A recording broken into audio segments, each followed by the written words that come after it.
গত বৃহস্পতিবার ১৯ সেপ্টেম্বর ঢাকা বিশ্ববিদ্যালয়ের ফজলুল হক মুসলিম হলে নির্মমভাবে হত্যা করা হয় তোফাজ্জল হোসেন নামের এক যুবককে। আবার ভাত খাওয়াইছে, এরপর আবার মারছে, আবার। ঢাকা বিশ্ববিদ্যালয়ে অভিভাবক তার সন্তানদেরকে পাঠায় আদর্শ এবং নীতি নৈতিকতা শেখার জন্য এবং দেশবাসীকে শেখানোর জন্য, কিন্তু আবরার ফাহাদের পর এ কেমন নির্মমতা তোফাজ্জল হোসেনের উপর। এই ঘটনার মধ্য দিয়ে আবারও বিশ্ববিদ্যালয়গুলোতে আতঙ্ক বিরাজ করছে যে আবরার ফাহাদকে যারা হত্যা করেছিল তাদের উত্তরসূরিরা এখনও প্রত্যেকটি বিশ্ববিদ্যালয়ে অবস্থান করছেন।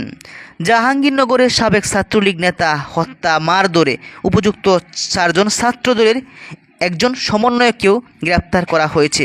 জাহাঙ্গীরনগর বিশ্ববিদ্যালয়ে সাবেক ছাত্রলীগ নেতা শামীম আহমেদ ওরফে শামীম মোল্লা হত্যার ঘটনায় অভিযুক্তদের মধ্যে 6 জনের পরিচয় জানা গেছে। এর মধ্যে বিশ্ববিদ্যালয়ের শাখা ছাত্রদলের সাবেক সাধারণ সম্পাদক আবু সাইদ ভূঁইয়াসহ সংগঠনের 4 জন রয়েছেন।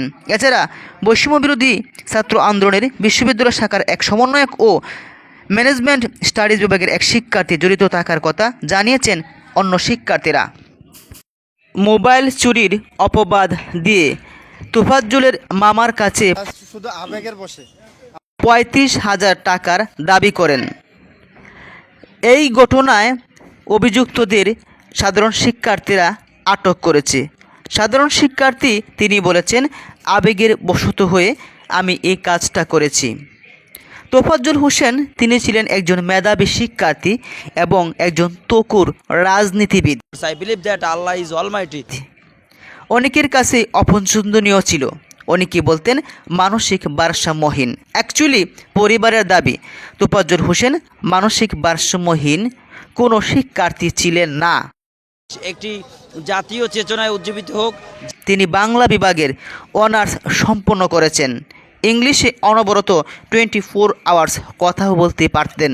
সুতরাং মেধাবীদেরকে এভাবে আবরার ফাহাদের পর তোফাজ্জল হোসেনের মৃত্যুতে প্রত্যেকটা শিক্ষার্থীদের মাঝে একটা সচেতন আতঙ্ক বিরাজ করছে যে বিশ্ববিদ্যালয় থেকে যেন রাজনীতি নিষিদ্ধ করা হয়, নয়তো সাধারণ শিক্ষার্থীরা সার্টিফিকেটের পরিবর্তে এভাবেই কোনো হাসপাতাল থেকে বা বিশ্ববিদ্যালয় থেকে মৃত্যুর সার্টিফিকেট ফেরত পাবে তার পিতা এবং মাতা।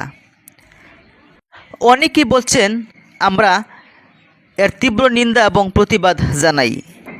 তবে রাজনৈতিক একটা মহল, কেউ বলছেন ছাত্রদল, কেউ বলছেন ছাত্রলীগ, আবার কেউ বলছেন বৈষম্যবিরোধী ছাত্রদের সমন্বয়ক। তবে তোফাজ্জল হোসেন আর ফিরে আসবে না, এভাবে তার প্রতিবাদ কণ্ঠ নিয়ে